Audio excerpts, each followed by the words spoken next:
came to LA with just 2 suitcases and a dream, and here is what I've learned through my time of living in Los Angeles.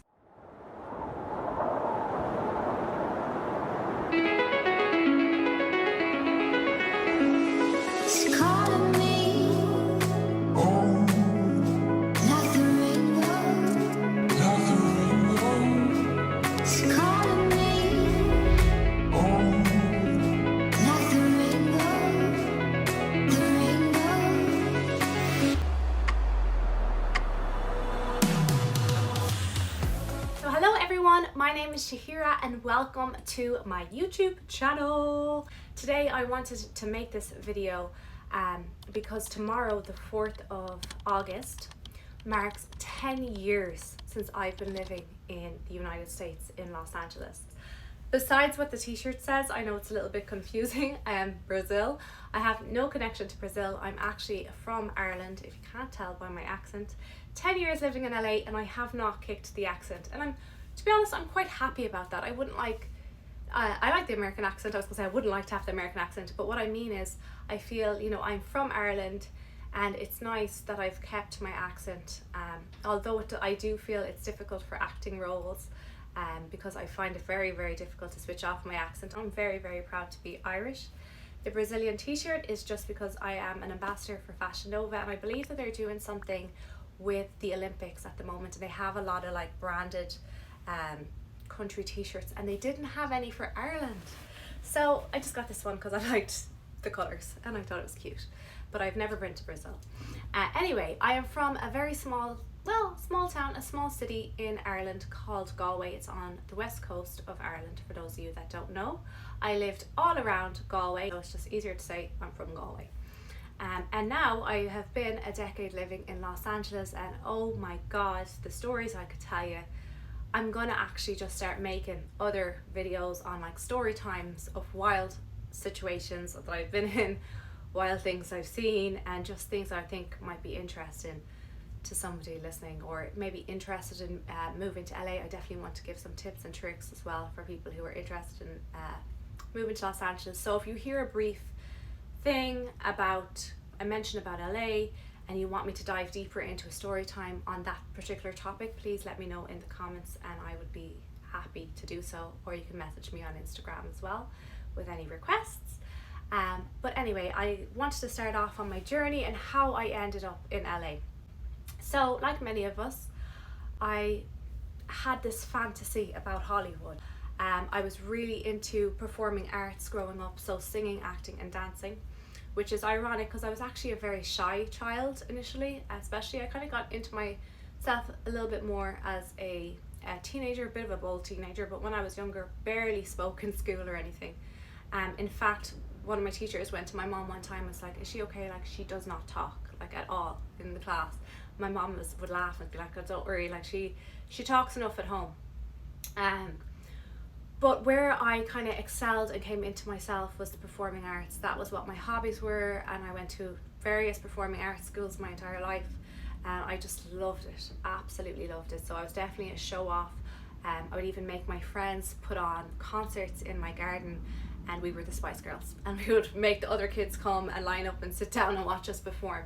I just absolutely loved it. And with that, the entertainment industry, where's the capital of the entertainment industry, is Los Angeles, and I just had this glitz and glam in my eyes for Hollywood and always wanted to live here for my entire life.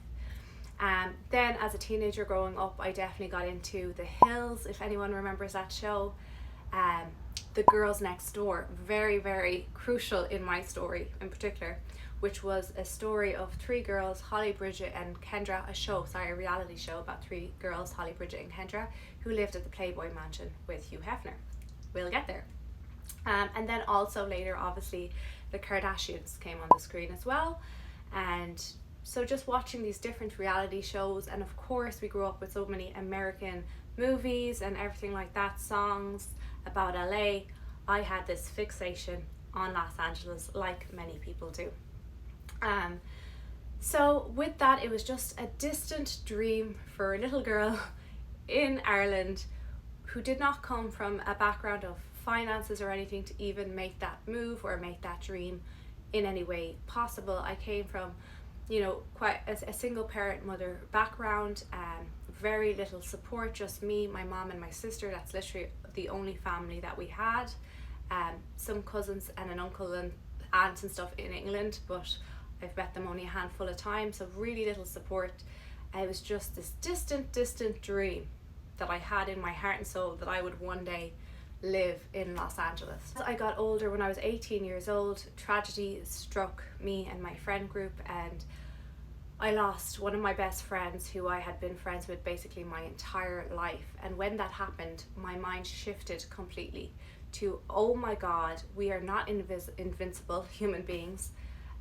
We are all going to die one day. The grief, the panic, the stress, the anxiety of it all, it was a lot. For years I had panic attacks and things like that over the situation. But it also lit a fire in me that this is my one life. I'm never going to be anybody else. This is what I have, and I've got to make the best of it. And if I want to live in LA, I got to get there. And if I want to model, even if I don't think I'm photogenic at the time, I want to get there. You know, it was just like, this is my only life, and I'm going to grasp it, and I'm going to just do anything my heart desires and give it 100%. So with that, I started modeling. So at the time, there really wasn't Instagram models. There was no social media. There wasn't, like, it just wasn't the way it is right now. I had a Facebook like page eventually, but that was about the height of it. I also had a blog, like a written blog that I would write. But anyway, I started modeling, and because I was 5'5" and had quite a curvy body type, I immediately got pushed into more glamour style modeling. There was people like Katie Price was very big at the time, Georgia Salpa, people like this. So that was kind of what I just wasn't allowed to do high fashion modeling. I think the industry has kind of changed now in terms of height requirements, body types and things like that. It's a lot more inclusive, which is so great, but at the time it was not like that, let me tell you. So that's just, if I wanted a model, that was the lane that I was going in. And I'm not saying that's a bad thing, because I actually thrived. Like, I loved it, and I still do that type of modeling to this day, so not complaining at all. So that's just the street that I ended up going down. Because of that type of modeling, I guess you get kind of, especially at the time, there was a thing called press calls, and there was always in the Irish tabloids like the Sun and the Sunday World, the Mirror, those type of newspapers, I was going to say magazines. They were the social media, because there was no real social media besides Facebook and Twitter. So I started getting published in those types of kind of page 3, but I wasn't topless or anything, like bikini pictures in the Irish tabloids. I was compared to Georgia Salpa in the first article that was ever written about me by the Daily Mail, I believe, or the Mirror, the Irish Mirror, and the headline was, "Watch out, Georgia, Shahira is about." And I thought Georgia Salpa was absolutely stunning. She was a Greek model, and she was really successful in Ireland. So that definitely gave me a boost to be like, oh my God, this newspaper, how could they compare me to her? But what a compliment. And I just kept going with it then. Eventually, after a few failed attempts to make a vacation to the United States, to Los Angeles, and trying to save money during college and stuff, I eventually booked for 2 weeks to come to LA. And this was to come with my best friend at the time. So in the meantime, I changed my location on Model Mayhem to LA. Never been in America, lied, like location LA, so that I would see the Los Angeles castings. And I didn't even have a work visa or anything like that, so it wasn't like I was going to really be able to work. But I started manifesting it with action by putting my location as LA, applying to castings in LA, kind of seeing what was going on. Somewhere along the lines there, I got asked would I ever be interested. Obviously my pictures leaned very glamour model-y, so I got asked would I ever be interested in testing as a Playboy playmate. Huge honor at the time. I know since then things have come out, and like there's the Me Too movement, and like all these different aspects have come into play. Books have been written, like Holly Madison's book and stuff about the Playboy Mansion. So I think times have changed, but back then it was a huge compliment and it was a big thing, especially for somebody like me, single parent family, very little, like my mom was a single parent raising me, very little support at home. Me, my mom, my sister financially struggled our entire life. Just not given really a leg up in any way, and from the small town to get this offer, I guess initially, or whatever it was, or question, and it just set my mind on, oh my god, maybe that's a possibility. Somehow on my 2-week vacation, before I even arrived, I got an invite to come up to the Playboy Mansion for a Sunday fun in the sun. Me and my friend flew into Los Angeles on a Saturday night, and for our 2-week vacation, it was a week and a half in LA, and then a couple of days in Las Vegas. The American, trip of a lifetime. And it really was, to be honest, because it set the catalyst really rolling for everything else. But we landed on a Saturday night. It was getting dark. We flew into John Wayne Airport, which is way out in Orange County, so not even LAX. Don't ask me how we got there, I don't know.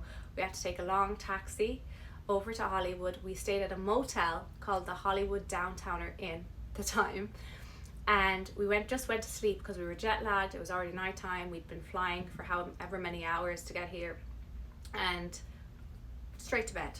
Saturday night.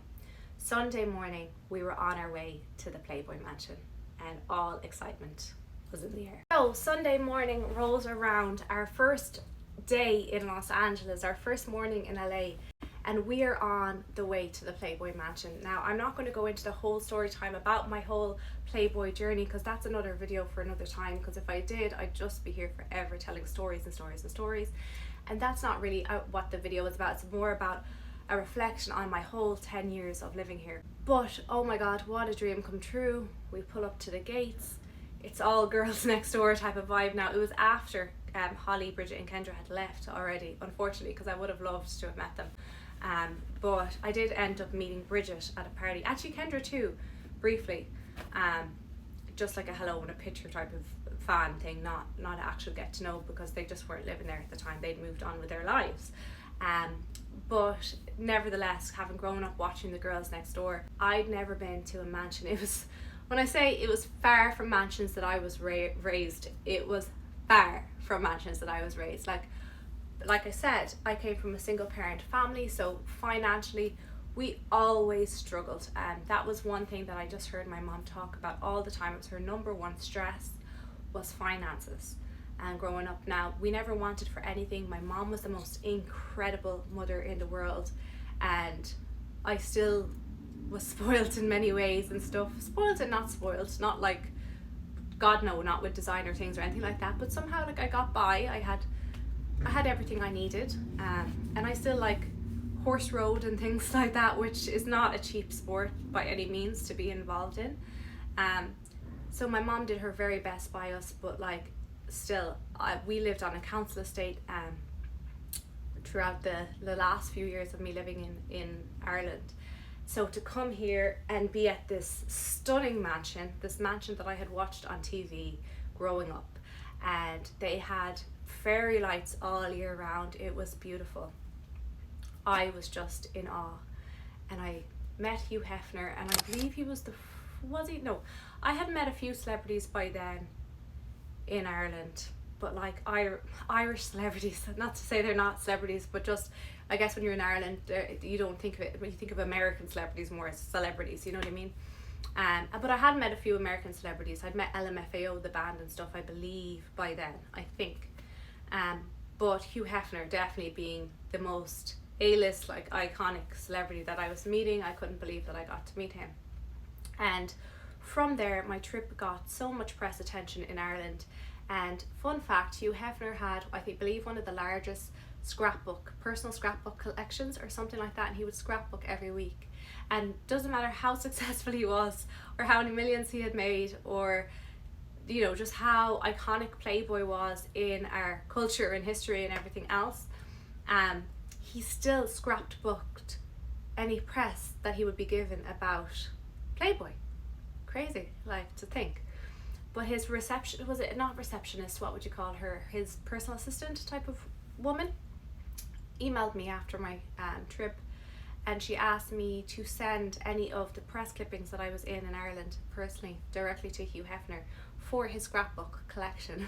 So that's what I did. I would send clippings, and honestly this went on for months. The Irish press would write about me all the time.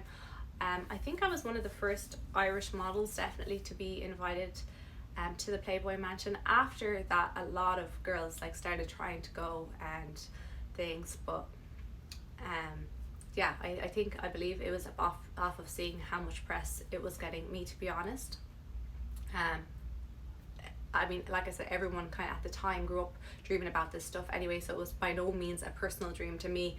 Most women, especially anyone in the modeling industry, especially glamour or bikini modeling, would have definitely been interested in Playboy, so that's a given. But through sending all these press clippings over the course of months, eventually I got a handwritten letter. Actually, I think the letter itself was typed up but signed by Hugh Hefner, delivered to my house, my council estate house that I lived at with my mom in Athenry after my trip, after I'd gone home. And it said basically, thank you so much for all the press clippings you sent me for my scrapbook collection or whatever, blah blah. I want to let you know that you're being put on my personal guest list at the Playboy Mansion, and you can come and go as you please as a guest. Guys, my heart, like, I was just like, I need to get back to LA and take advantage of this invite. So for the following summer, I booked to come to LA and spend 3 months in LA. 90 days is what you're allowed to spend in LA as an Irish citizen anyway. It might be different for other places, without having a working visa. So 90 days it was. I was going to LA and I was going to take advantage of this invite and spend the entire summer basically at the Playboy Mansion. So that's what I did. After that 3 months, I just cemented that I loved it even more. I did so many fun things, so many music videos. Actually, on my very first trip, that 2 weeks, I did an Akon music video, and then I went on to do different music videos that summer. I can't even remember. I think Enrique Iglesias might have been that summer, and like a few other ones. And I just loved it. I had the best time of my life. I was going to all these I was at the Playboy Mansion the majority of the time. I was going to these incredible parties. I was just like, this is far from my life at home and I have to move here. So I went home after the 90 days and I was actually a bit depressed coming home, to be honest. I went from this sunny place where everyone was very positive to me and stuff to not so much the same situation at home for me. Maybe that's a story for another time. But anyway, I just worked all year on getting my visa so that I could move to LA the following year. So eventually, I did all my research. How on earth does one move to LA, to America? And guys, it is, I'm not gonna lie to you, it is difficult. So difficult. I know friends now that long to be here, who got to live here maybe for a year. One of my best friends, she got to live here for a year, had to go home because it was a student type of visa that she was on. Actually, a few of my friends, same situation. I was blessed with being able to get the O1 visa, which is an entertainment industry visa.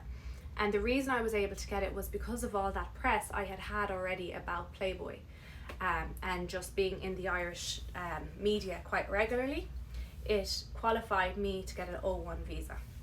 So I moved here on the 4th of August in 2014 on my first O1 visa. Since then, over the last decade, I had 3 of them. Yeah, 3. And then eventually applied for my green card, which is what I have now. From that regard, I've been very, very lucky. I know it's not so easy for everybody. And it's not that that was easy. The O1 definitely limited me to only be able to work in the entertainment industry. Now that I have a green card, I can work in any industry, but yeah, it definitely had its trials and tribulations. Some sets that I would go to, that I was booked on, wouldn't accept my visa and I'd be turned away, and different things like that. So it wasn't smooth sailing, but I do feel very, very blessed that I was able to get that visa and ultimately to get my green card. And if anyone has any more questions about like just the logistics of it, I would love to help you out, either by just a message or by making a video to kind of explain more about the legal process of getting to America, or at least how it was in my experience. I don't know all about that. I'm not an attorney or anything. But yeah, stars in my eyes, Playboy, etc. It was difficult off the bat, let me tell you that. Firstly, when you land in America, you have zero credit in the US. Credit means everything. Credit is how you get a car, credit is how you get an apartment, etc., etc. So it meant that I had to, well, to be honest, I would have had to have a roommate anyway. I had a roommate for years because it's very expensive to live in LA, and there was no way I was going to be able to afford it on my own without having a roommate initially. So I found this girl on Craigslist.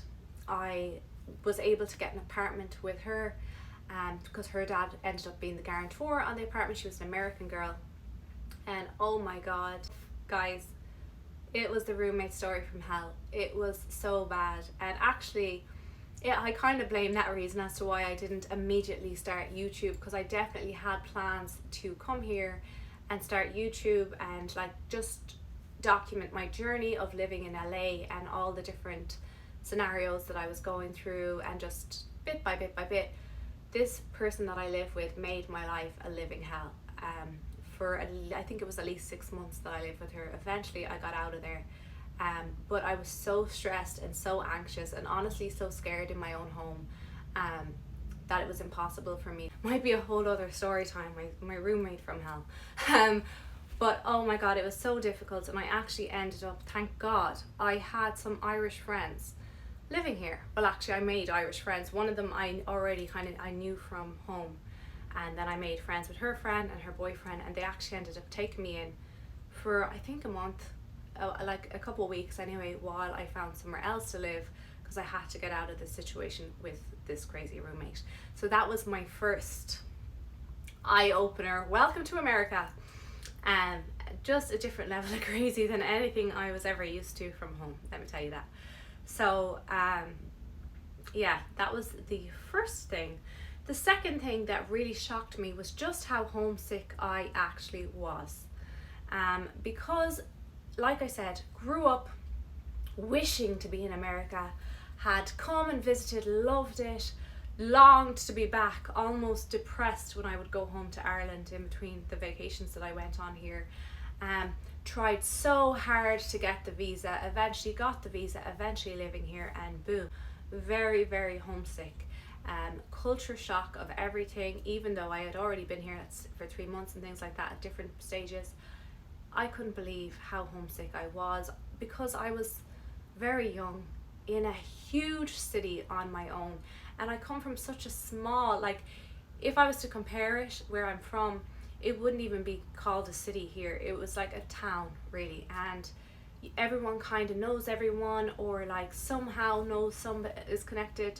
It's a small place, Galway, and LA is like a big lion in comparison. It's very, very scary, especially when you first move here.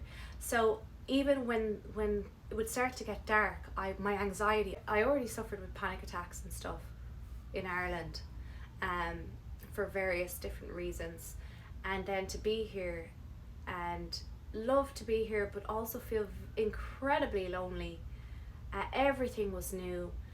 The city scared me at night. So many homeless people, and like homeless people that might attack you and things, like people heavily on drugs, and just, it was just scary. Crime, rampant crime everywhere.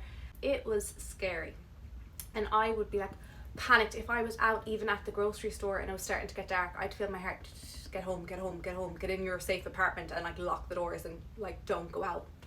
Initially that's how I was, and it took a while to settle in, and that was shocking to me.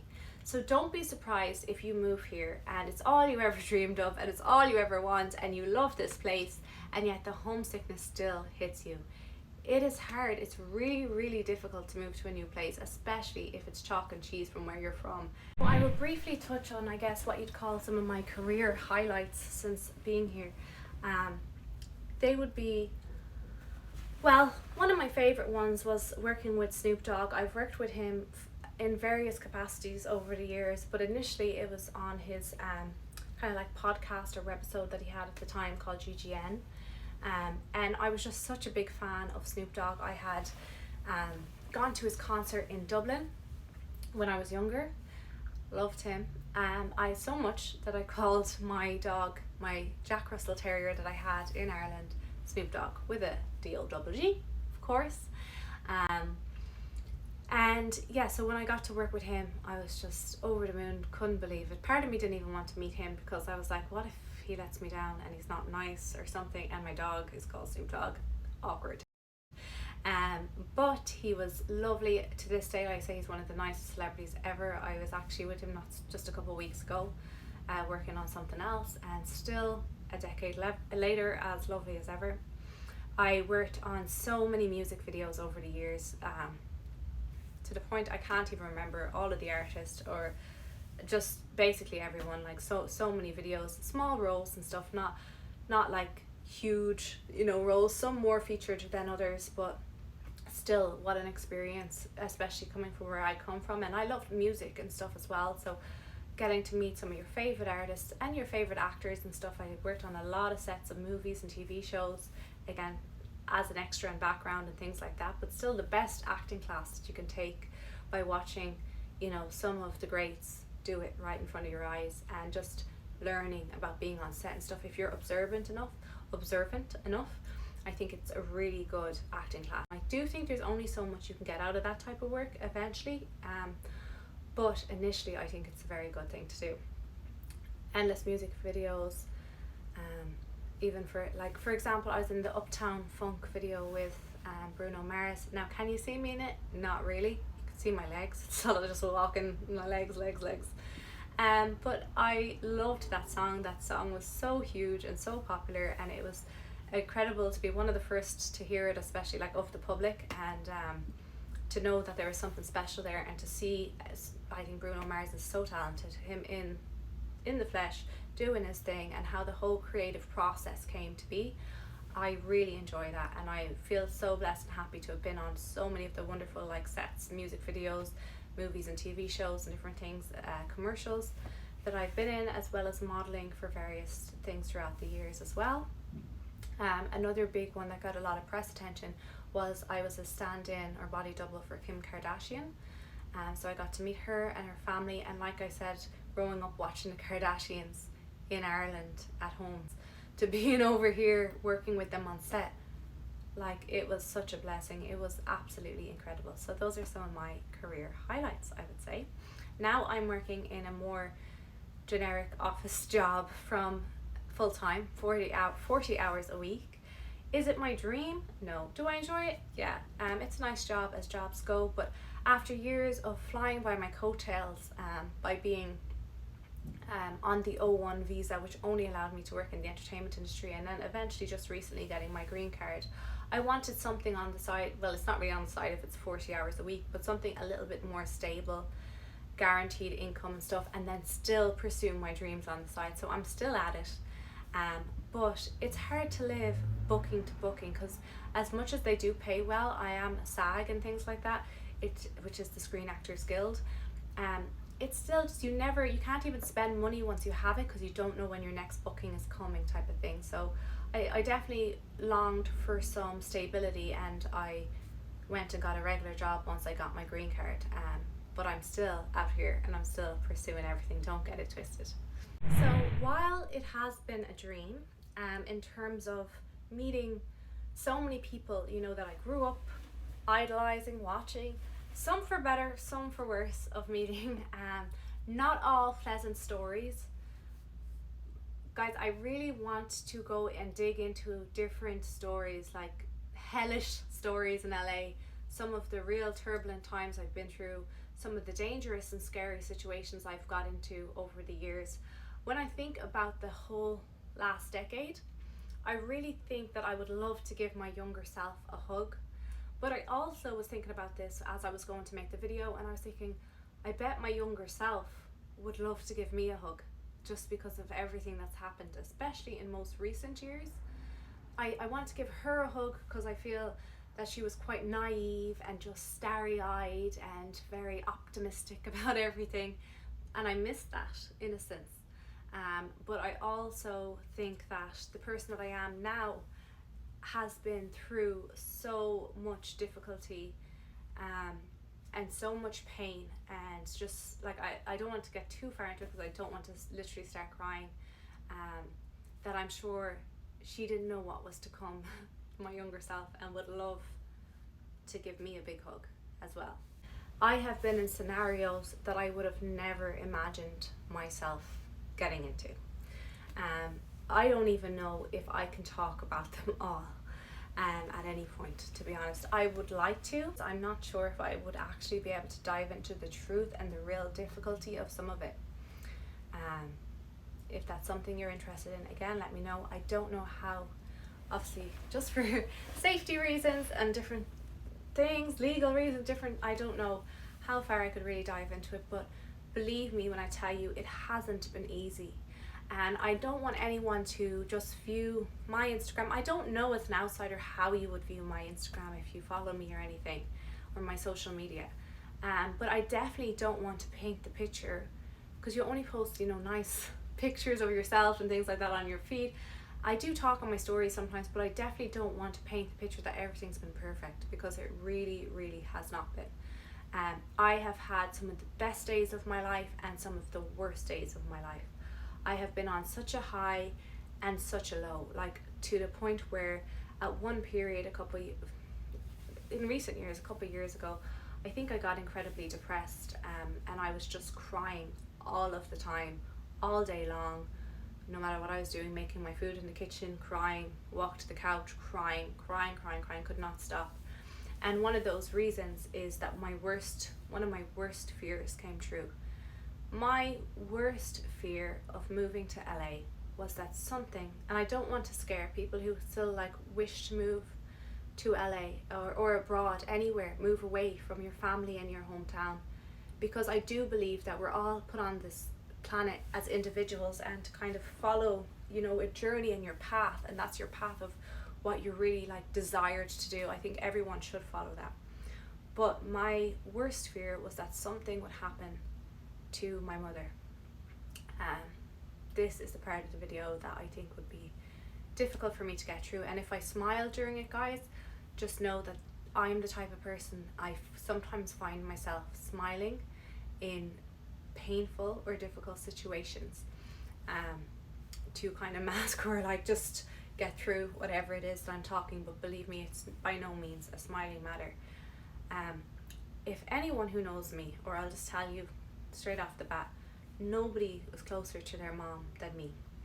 As I said, growing up, it's just me, my mom, my sister being 10 years older than me also was incredibly close to her as well, but that was it. No other family. My mom really didn't even have a friend group or anything. As a single parent mom in Ireland, she was kind of outcasted a lot and just did not have a support system. Our family didn't have any type of support system. It was so difficult for me to leave my mom, because she's best friend. I know everyone says that, but she was my rock, my best friend. And moving here, I always feared something might happen to her. I feared the worst. However, my dream and all my vision boards and everything else that I had, the goal, the why, the end, the key to everything was providing a life to my mom, who had provided everything to me. I wanted to give back to her so much. I wanted to become rich in order to provide this amazing life for my mom. Sometimes I would be at these mansions and yachts and I went on private jets and have these incredible experiences that I so far away from where I was raised that I would just think, I can't wait until one day I'm able to share this life with my mom. I want to give my mom the world. I want to buy her a house. I want to buy her a car, and I want to go on so many vacations and spoil my queen of a mother. I just love her so much. Now, in ways, I partially got to do that. My mom really enjoyed coming to see me in LA. She supported me moving to Los Angeles 100%. She really didn't actually feel that there was much for me in Ireland. I went through a lot in Ireland. That might be another thing to talk about at some point. Maybe it might be helpful to somebody. But I wasn't in a great place when I lived in Ireland, and mentally, emotionally, LA did a lot for me. And I was much happier here, and that was clear. And my mom supported it 1,000%. And I actually think she saw herself living in LA one day, and that's how I saw it too. I just thought of moving my mom to LA. She glowed here as well. She loved it. Each visa that I was on was 3 years long, and when I was about 2 years into each visa, she would tell me, now start applying for your next one, like encourage me that I needed to apply and get my next visa, and because you need to stay in America, like it's for you, like you have to stay there. And she would come every August for a month, except for during the pandemic. And then usually at Christmas time, either I would go there or she would come to me as well. So she spent a full month with me in August, and then 2 weeks or so at Christmas time. And then even for there's 1 year I was back and like she was here, I was there 3 times or something. My sister got married that year. Things were on the up. It really felt like, especially I think of 2019 in particular, in August, me and my mom, I had opened a business and my life was seemingly going very well. I had moved out from living with roommates and I got my own place, and it was beautiful. And I got a Range Rover, which was my dream car, a small Range Rover, but a Range Rover. 3 years sober off alcohol, never had an issue with alcohol, but just gave it up and felt incredible in myself physically, most confident I had been. Launched this business, just very happy, really felt that life was just working out and amazing. And my mom came over and we went to Las Vegas on a semi-private plane together. We went, just think of where I came from to now, this situation with my mom. I have a picture right here actually of it. I don't know if you can see the ring light there, but that was us there with the jet. And we went to Vegas. We went to a show, a Vegas show, and my mom didn't drink or gamble or anything, so Vegas was very out there for her. We had the most amazing time, and we flew in a helicopter down to the Grand Canyon where we had lunch. Everything just in the air felt it was working out. Fast forward, the pandemic hit and my mom wasn't able to work. I actually wanted my mom to come and stay with me when I heard that there was going to be a lockdown. I told her, just get on a plane and see out the lockdown with me. She said, it's only going to be for 2 weeks. I only have 2 weeks off work, so I can't. She was an English teacher. None of us knew how long the pandemic was going to go on for. But sometimes I wonder if the pandemic had never come around, if things would have ended or turned out how they've turned out. Anyway, and I know people will say it's a disease that was ultimately going to come, but I have suspicions about different things.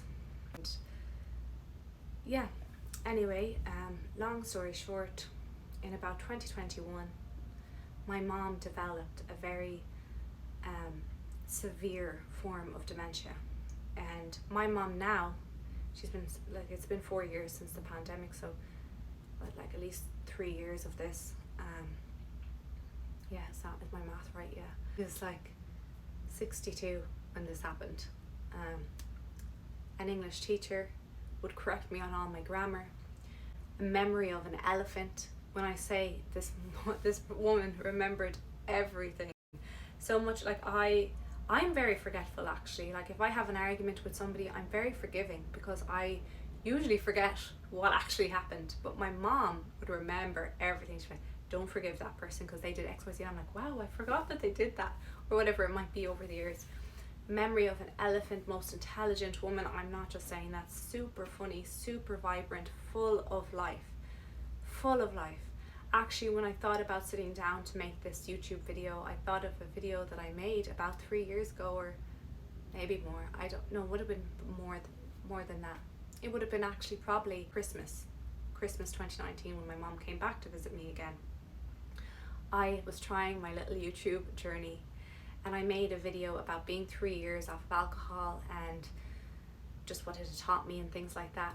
And I was sitting on this bed, but in a different apartment, trying to make the video. And my mom was out in the kitchen and she was clattering around as moms do, pans and making things. And I said on the video, oh, sorry guys, like if you hear any noise, that's my mom in the kitchen. And when I was thinking about going ahead and making this video, I was thinking how blessed I was making that video. I had no idea, like just having my mom here, having my mom close by and her being well and healthy and herself and just pottering around in the kitchen, and you don't know how blessed you are until it's no longer the circumstances. I knew nothing about dementia. Maybe this is a different video altogether, but long story short, in 3 years my mom's dementia developed so fast that we lost the home that my mom lived in Ireland. She lost the home, should I say, and all our belongings gone, and she's put into a 24-hour care facility where she cannot speak. It's unclear if she remembers at all. It's like there's just nothing there. When I went back at Christmas time, finally I was able to travel. It was difficult when I was in between my visa and green card. That's a whole other story. The last few years have been torture because of the situation. I got back to Ireland and she started crying when she saw me, so I think she remembered me, but again, dementia is a very difficult thing to understand. And again, Alzheimer's, a dementia, the idea that I would have maybe might be the notebook or something like that, and the person can still communicate and talk even if they don't remember you. There's ways to speak to them and things like that, but my mom's condition is so extreme that she can't speak at all, or there's no emotion, there's nothing, it's just not there. So I have been going through grieving my mother and knowing that my life will never be the same again while she's still alive physically, but not there in any other way. And it has been, I don't want to tear up, it has just been so incredibly difficult and my worst nightmare. And I've had so many times when I think, why me? Why my family? Why my mom? I believed in the law of attraction.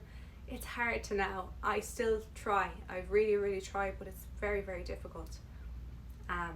Everything as I knew it and every dream that I ever had was something got to do with her, and now it's all just changed. If you would like me to get into more detail on my mom's condition and how difficult that has been for me, and all the different things that have come with that. I was spiraling at one point.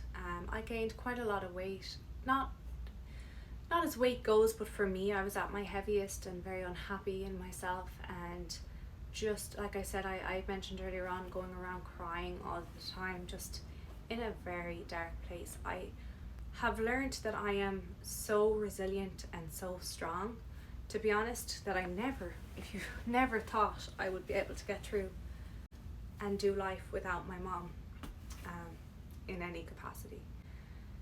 I would talk to my mom 10 times a day on the phone, even living in Los Angeles, and even with an 8-hour time difference. I would be going to Trader Joe's, talking to my mom on the phone. What should I buy? Everything. We're driving in the car, talking to my mom on the phone. She'd wake up in the middle of the night and she'd call me. We were incredibly close, and that has been the most difficult part for me, leaving my family in the first place and then having my worst nightmare come true, which is something happening and changing. Could it have happened if I was still in Ireland? Sure. But of course you're like, there's so much time you could have spent, or maybe you would have caught on to something and been able to get the person help sooner, and there's all these different elements to it. And I don't, like I said, want to scare people into thinking that will happen to them if they move abroad. It's the luck of the draw, and that happened to me, but hopefully that never happens to anyone else, and everyone's parents live to be very old, and the proper life circle happens, and it's just, that has been the most challenging part. It's definitely not been the only challenging part. I have seen the dark side of Hollywood. I have seen the dark side of humans. I have been through it all in LA. I actually think I could write a tell-all book. Some of the situations, I don't know what NDAs I've signed and things like that. I don't even know the law behind them. But I have literally so many stories to tell. I could be here for absolutely ever if I was to tell them all. And hopefully this channel develops and I get a chance to do more story times that I think might be of interest to you guys. But don't think that LA is all the glitz and glam. It is, it's amazing, there's incredible parts, but it is tough as well. Our lesson here is the importance of resilience and also just staying true to oneself. LA is an incredible place. I feel like I don't want to just harp on about the negatives and how it can be difficult, which it really can, because I wanted to say that because I think that everyone just thinks the grass is greener and thinks, oh my god, amazing place, celebrities, glitz and glam, red carpets, all these things. And it really is like the angel on one side and the devil on one side, and you need to make sure you don't end up over here. And it's easy to do. You need to be in the middle or lean this way. And for that, you have to be just so self-aware and have strong morals and just stick to oneself, which is not always easy to do, especially if you come out here young and naive and without all the lessons that life has to bring. But the amazing part about LA is obviously the weather is incredible. It's a stunning place. Now there are areas that aren't so stunning. The homeless population is mad here. In general, as a city, it's a beautiful place with sunshine almost all year round. There's nature and city all in one, which is what really appeals to me, because I'm like a big city girl in terms of atmosphere and things like that. But I also really appreciate nature and hikes and going to the beach, and you could even go skiing here. I've never done it, want to do it at some point, but you can go skiing within 2 hours but be in the sunshine, hike but live in the city, you know, but go to the beach all in the same day if you really wanted to. So it's an incredible, beautiful place with endless opportunities, and you never know what a day in LA is going to bring you. You really never know who you're going to meet or what is going to happen. And I love that excitement about it. It's an amazing, incredible place. However, there are the other sides to it, and then there are all the difficulties in between that just come from moving anywhere to a new place and leaving your friends and your family and everything you've known for something else. It's not so easy, and I really wanted to point that out because I think it's so, like I said, so easy just to think that the grass is greener, and it's not always the case. But anyway, guys, I feel like this video is really getting on, so I'm so happy if you managed to get to this far in the video. If you did, please give it a thumbs up, and leave a comment if you have one, or any suggestions on future videos or anything else you'd like from me, and subscribe to the channel. You can also follow me on social media at Shahira Barry, and I will leave all the links to that below. Thank you so much for stopping by, and I will see you guys in the next video. Bye!